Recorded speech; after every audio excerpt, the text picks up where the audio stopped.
Hi everyone, I thought I'd make a little fun video for you to have a go at since it is the Easter holiday, so I'm not going to show you some work. I thought I might do some maths, but maybe later.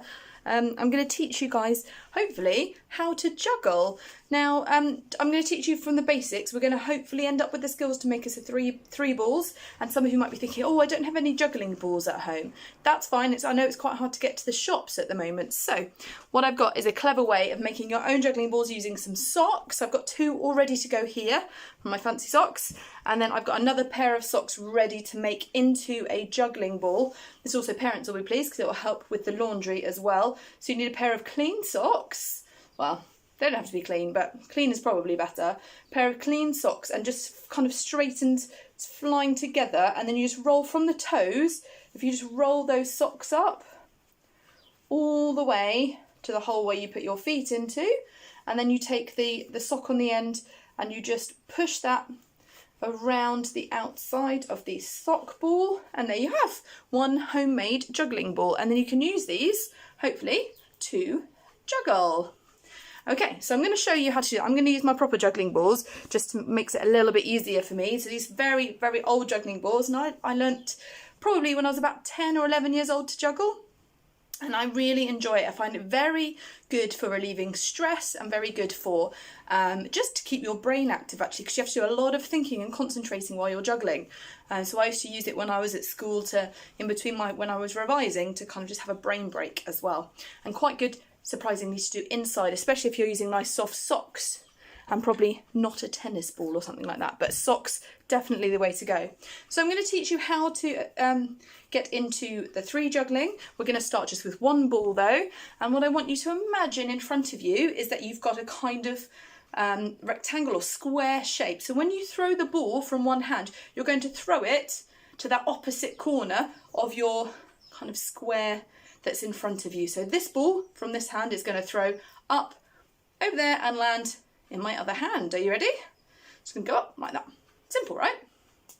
Now you might think, oh, that's not juggling, Miss Card, but it is juggling with one ball from one hand to the other. So you just have to do this quite a long time to practice throwing and catching the ball, where you're not really watching the ball with your eyes, but instead you're looking through, because you won't be able to watch three balls at once. So you have to get used to just trusting your hand to be in the right place. So that's why we practice with one ball, and each time I'm throwing it up to the corner and kind of across and landing into the hand. So kind of an up and over, almost like it's over a mountain.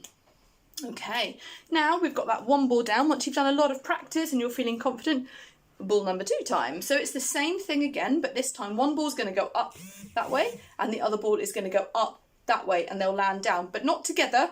That gets very tricky. One after the other. So we're in a kind of 1-2 count. So 1, 2, catch. 1, 2, catch. 1, 2, catch. 1, 2, catch. Okay?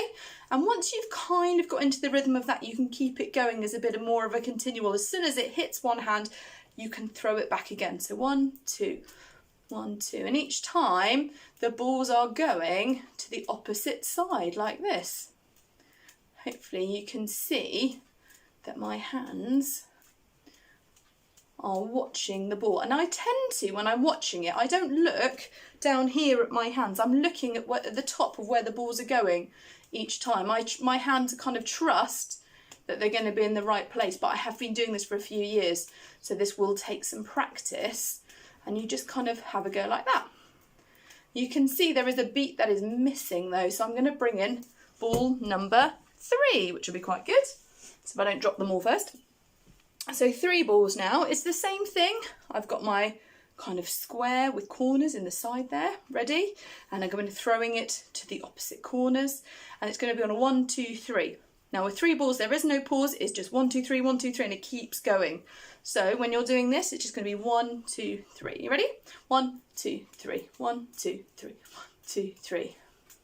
It's very hard. I'm trying to do it slowly, but it's actually really hard to slow down. Maybe you can slow down the video. And you just, each time, if you look, the ball's still going to those opposite corners. Each time it leaves a hand, it's going up and down. So it's just going 1, 2, 3 each time, okay? So you can do that kind of quite easy. It will take a lot of bit of practice, which is absolutely fine, and that's what it's all about, guys, is just having a go and just seeing what you can do. It does work. perfectly well with socks as well, she says, hoping that it was all going to go well. They are a bit hard because they're not the perfect round shape. Well, I say round, should be spherical. They're not a perfect shape, but they're still good fun. So let's have a little go at that, shall we? 1, 2, 3. So you can still have a go at socks. And that means if you drop your socks, or they go a little bit wide from your juggling, doesn't really matter because they'll just bump off very gently. So socks are perfect if you haven't got any juggling balls.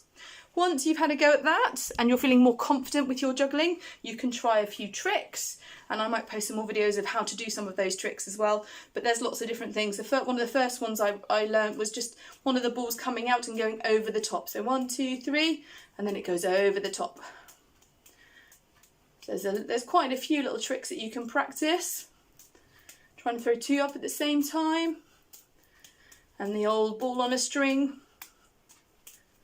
So you've got loads of different ideas that you can do there to practice your juggling. Very good for the brain, very good for those hands to keep practicing, and I hope that you enjoy having a go at this at home. All right, looking forward to see some of the videos of you having a go. I will see you guys very soon. Stay safe.